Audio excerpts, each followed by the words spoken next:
Hei, pagi sahabat. Musim liburan nih. Masa iya kerja terus? Jalan-jalan dulu bisa kali. Nih, biar seger, kamu bisa tamasya ke salah satu lokasi wisata air di Kecamatan Tambun Selatan, Kabupaten Bekasi, Jawa Barat. Soalnya selama liburan tahun baru, pengelolanya nambah jam buka loh. Dan ini akan berlaku sampai tanggal 7 Januari tahun depan. Sejumlah wahana menjadi favorit anak-anak, seperti kolam arus, kolam ombak, kolam pantai, hingga playground.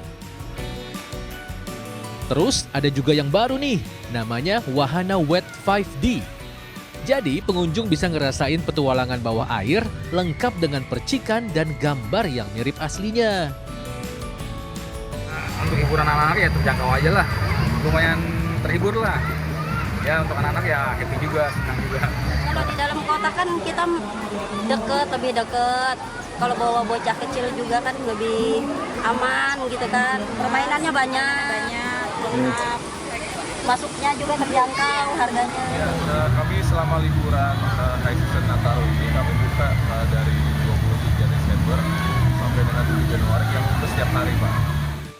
Kalau gitu, ayolah kita liburan ke wisata air ini sahabat. Biar apa? Biar biur dong pastinya. Dari Bekasi, Jawa Barat, Hashim Adnan, RTV.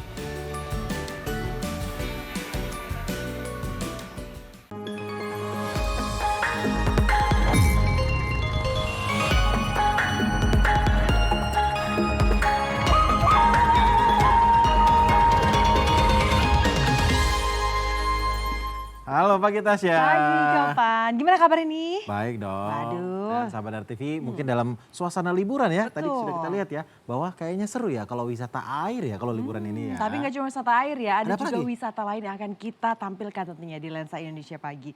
Langsung aja yuk kalau gitu kita saksikan, ini dia Lensa Indonesia Pagi bersama saya Tasya Syarif. Dan saya Ahmad Topan.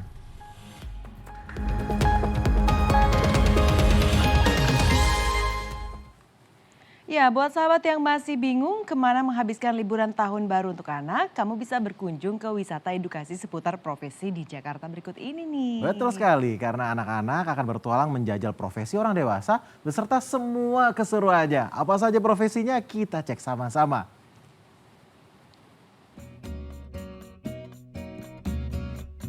Bagi sahabat RTV yang ingin menghabiskan liburan di ibu kota, nggak perlu khawatir karena beragam destinasi wisata menjadi pilihan.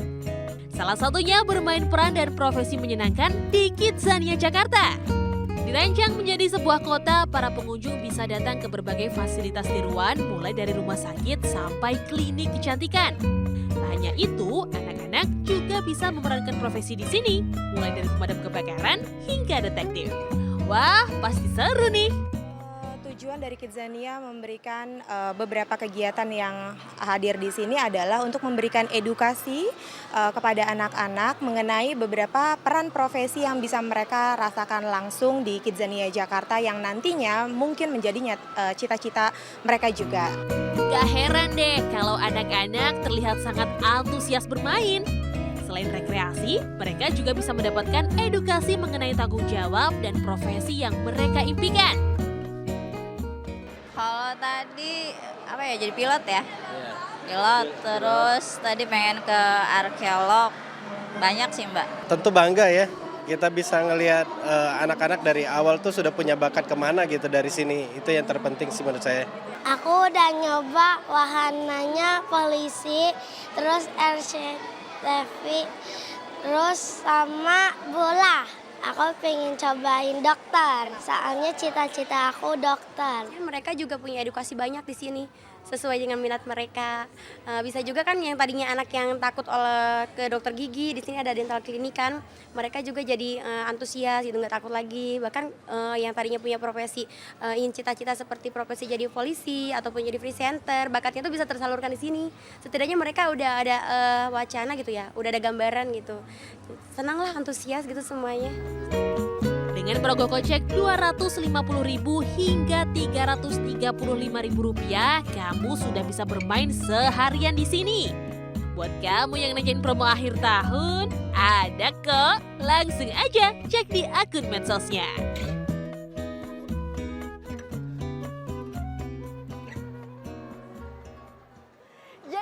ya sahabat RTV, seru banget kan? Gak hanya anak-anak, buat sahabat yang berusia 17 sampai 25 tahun seperti saya ini juga bisa bermain loh. Jadi cocok deh untuk menjadi destinasi sahabat liburan agar semakin seru dan menyenangkan. Dari Jakarta, Olivia Ferrari dan Ramdan Mulya, RTV. Yuk kita lanjut jalan-jalan lagi. Nah sahabat, banyak cara yang dapat dilakukan untuk mengisi libur akhir tahun. Seperti berkemah yang dilakukan oleh puluhan anak-anak di Klaten, Jawa Tengah ini, Tas. Betul sekali Topan, ini selain berlibur mereka juga dapat banyak pengetahuan dari kegiatan ini. Mau tahu gimana serunya? Yuk kita intip bersama.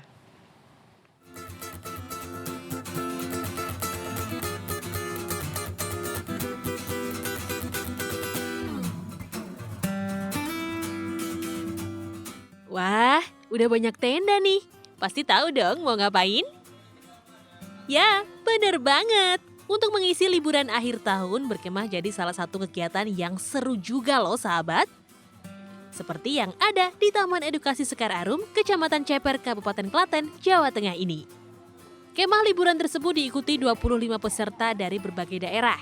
Selain Klaten, peserta datang dari wilayah Kendal, Solo, dan Gunung Kidul, Yogyakarta. Selama 3 hari 2 malam, puluhan anak-anak dapat berlibur sekaligus belajar. Mereka berkemah untuk melatih kemandirian sambil memperoleh beragam edukasi dan keterampilan dengan cara yang menyenangkan. Anak-anak dapat belajar membuat sabun ramah lingkungan yang terbuat dari buah lerak. Jadi kegiatan kemah ini sifatnya itu fun, edukatif, dan bisa sharing, Pak. Jadi memang kemah liburan selalu kita isi dengan hal-hal yang bisa menumbuh kembangkan kreativitas mereka. Para pengunjung mengaku sangat senang saat mengikuti kegiatan ini. Dari kegiatan ini mereka mendapatkan beragam pengetahuan. Seru. Serunya seperti apa? Dapat pengetahuan baru, terus bisa bikin eksperimen. Eksperimennya apa ini? Sabun apa? Bikin sabun dari buah lerak. Buat cuci lumayan bersih. Nah, seru kan? Kalau kamu punya rencana kemana nih di liburan akhir tahun ini? Dari Klaten, Jawa Tengah, Singgi Aji, RTV. Nah ini masih seputar wisata saat liburan. Kalau ingin merasakan suasana tradisional yang asri khas suku Baduy, ada satu tempat yang bisa dikunjungi bersama keluarga, yaitu Desa Kanekes di Lebak, Banten nih Topa. Iya, selain suasana yang asri, aneka kerajinan tangan hingga buah durian yang lagi musim ini juga bisa kita dapatkan di desa tempat tinggal suku Baduy ini. Berikut liputannya.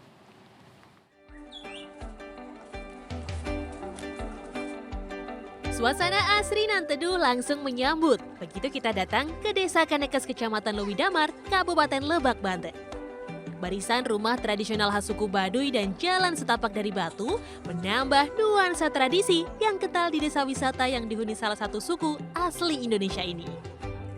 Selain menikmati suasana tradisional, kita juga bisa melihat dan membeli kerajinan tangan kreasi warga Baduy sebagai oleh-oleh.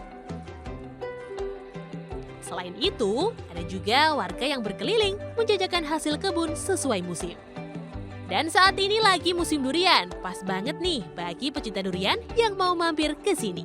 Satu lagi nih, tempat wisata ini juga cocok banget loh buat kalian yang hobi trekking.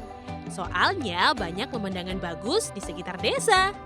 Tapi harus berkeringat sedikit ya, soalnya jalanannya naik turun.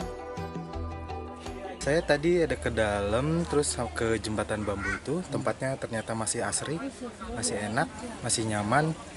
Banyak-banyak juga yang mulai dari lansia, anak muda juga pada mengunjungi, walaupun tempatnya agak naik turun.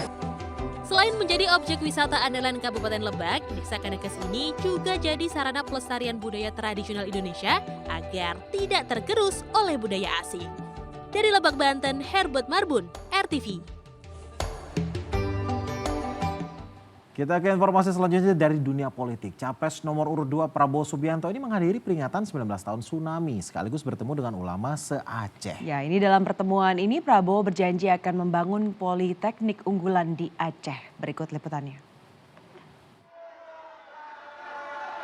Dalam acara peringatan 19 tahun tsunami dan perdamaian Aceh di Banda Aceh, Nanggro Aceh Darussalam Selasa kemarin, Prabowo bersama Presiden ke-6 RI Susilo Bambang Yudhoyono disambut oleh ulama Aceh Tengku Mustafa Sarong. Ia meminta siapapun presiden yang terpilih nanti harus bisa menjaga perdamaian Aceh yang telah dicapai selama ini. Dalam sambutannya, Prabowo juga menanggapi positif perdamaian Aceh. Ia mengaku memiliki hubungan emosional dengan Aceh. Prabowo juga berjanji akan membangun politeknik unggulan untuk Provinsi Nanggro Aceh Darussalam. Sebetulnya saya sudah menyiapkan anggaran, saya sudah merencanakan untuk membangun sebuah politeknik unggulan di Aceh. Provinsi Nanggro Aceh Darussalam merupakan lumbung suara bagi Prabowo di tahun 2019 lalu. Saat itu, Prabowo unggul dengan selisih besar. Prabowo bisa mengantongi 2,4 juta suara, sedangkan Jokowi hanya 400.000 suara. Tahun 2024 besok, daftar pemilih tetap Aceh mencapai 3,7 juta orang, sedangkan DPT Kota Banda Aceh sebesar 169.000 orang. Apakah Prabowo masih bisa mempertahankan Aceh sebagai lumbung suaranya di Pilpres besok? Kita tunggu saja. Dari Banda Aceh, Nanggro Aceh Darussalam, Tim Liputan RTV. Capres Koalisi Perubahan Anies Baswedan melanjutkan kegiatan kampanye di Kalimantan Barat. Ya, ini Anies menjanjikan pemerataan kecepatan internet untuk menjaga konektivitas dan mendorong masyarakat lebih produktif. Di hari ke-29 kampanye, Capres nomor urut 1 Anies Baswedan berkunjung ke Kalimantan Barat dengan sederet rangkaian acara.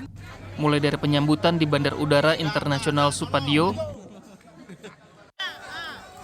dilanjutkan dengan kunjungan ke Pasar Flamboyan, dan ditutup dengan diskusi desak Anies dengan warga Pontianak, Kalimantan Barat. Didampingi Kokapten Timnas Amin, Leontinus Alpa Edison, Anies memperkenalkan program Pinternet yang menjadi target pembangunan di bidang infrastruktur teknologi. Dalam program tersebut, Anies menjanjikan pemerataan akses internet berkecepatan tinggi hingga 100 Mbps ke seluruh Indonesia. Program ini datang dari keprihatinan kecepatan rata-rata internet Indonesia yang kalah jauh dibanding negara lain. Selain itu, program tersebut juga untuk mempermudah anak-anak muda dan mahasiswa di seluruh Indonesia lebih aktif menggunakan internet serta agar lebih produktif. Dengan adanya fasilitas internet yang merata, dengan kapasitas yang lebih tinggi, dengan kecepatan yang lebih tinggi, maka kita berharap kegiatan produktif yang mereka lakukan itu bisa menjangkau pasar yang lebih luas. Jadi ini bermanfaat bukan saja untuk konsumsi informasi, tapi juga kegiatan produktif mereka akan menjangkau lebih banyak dan harapannya kesejahteraan meningkat. Untuk melakukan pemerataan akses internet tersebut, Anies berjanji akan menggenjot pembangunan infrastruktur internet. Berdasarkan hasil speed test, kecepatan internet tetap di tiap daerah memang belum merata. Di Pontianak yang merupakan ibu kota provinsi Kalimantan Barat, kecepatan internetnya masih terbilang rendah dibanding kota-kota lain yang ada di Indonesia. Anies berharap kehadiran internet berkecepatan tinggi dapat meningkatkan kesejahteraan bagi masyarakat. Internet berkecepatan tinggi juga memberikan konektivitas pada sejumlah sektor pelayanan publik. Dari Kalimantan Barat, Salsabila Al-Katiri dan Ricky Rusdiana, RTV. Ya, sahabat RTV, sebagai aksi nyata mengentaskan kemiskinan, calon presiden nomor urut 3 Ganjar Pranowo ini meluncurkan program Satu Keluarga Miskin, Satu Sarjana. Ya, program itu diluncurkan saat Ganjar berkampanye di Kecamatan Mojolaban, Kabupaten Sukoharjo, Jawa Tengah pada Selasa kemarin. Aksi nyata untuk mengentaskan kemiskinan langsung ditunjukkan calon presiden nomor urut 3 Ganjar Pranowo saat menggelar kampanye di Kecamatan Mojolaban, Kabupaten Sukoharjo, Jawa Tengah. Politikus PDIP itu meluncurkan program Satu Keluarga Miskin, Satu Sarjana. Program ini diproyeksikan mampu memutus mata rantai kemiskinan dan menciptakan SDM yang unggul serta menghadirkan pendidikan yang berkualitas dan lebih merata di seluruh daerah se-Indonesia. Ganjar juga menambahkan untuk merealisasikan program Satu Keluarga Miskin Satu Sarjana ini membutuhkan komitmen dalam percepatan pelaksanaannya. Setidaknya anggaran APBN sebesar 20% dapat diprioritaskan untuk dialokasikan ke pengentasan kemiskinan. Pengetahuan anak-anak baik, penampilan mereka baik, dan program ini saya kira yang paling penting untuk bisa kita dorong. Program ini memang sedikit banyak mengadopsi program pengentasan kemiskinan saat Ganjar menjadi Gubernur Jawa Tengah. Selama 2 periode memimpin Jawa Tengah, Ganjar berhasil menurunkan angka kemiskinan di Jawa Tengah dari 14,44% di tahun 2013 menjadi 10,77% di tahun 2023. Sementara dilihat dari daftar pemilih tetap untuk wilayah Kota Solo, ditetapkan sebanyak 439.009 pemilih. Jumlah tersebut naik dibandingkan pemilu sebelumnya tahun 2019 yang hanya berjumlah 421.999 pemilih.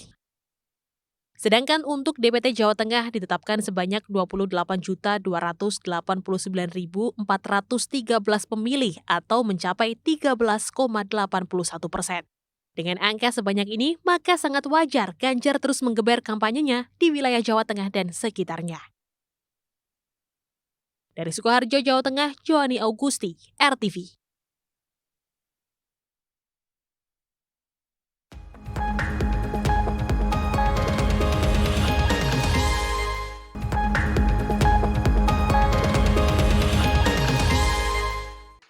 Yuk, scan ulang siaran digital kamu. Caranya mudah. Hidupkan set-top box dengan remote-nya. Lalu nyalakan televisi kamu. Setelah itu di menu pengaturan, pilih sistem penerimaan siaran. Selanjutnya, masuk ke program tuning otomatis untuk mencari siaran digital. Dan tunggu sampai prosesnya selesai. Jika siaran digital belum ditemukan, coba ulangi langkah sebelumnya untuk proses scan ulang. Atau pilih manual scan dan masukkan kode UHF sesuai kota masing-masing. Ayo, scan ulang siaran digital kamu sekarang. Jika ada kendala siaran RTV, hubungi semua sosial media atau website RTV. Ya sahabat RTV, sebelum kamu beraktivitas hari ini ada baiknya memantau perakiraan cuaca yang telah kami rangkum dari situs BMKG.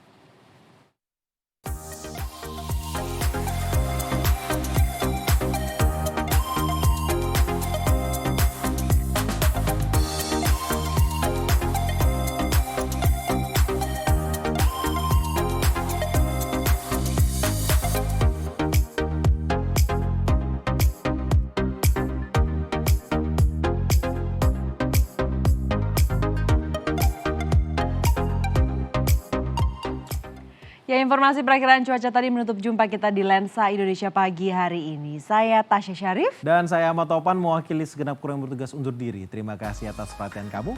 Selamat beraktivitas dan sampai jumpa.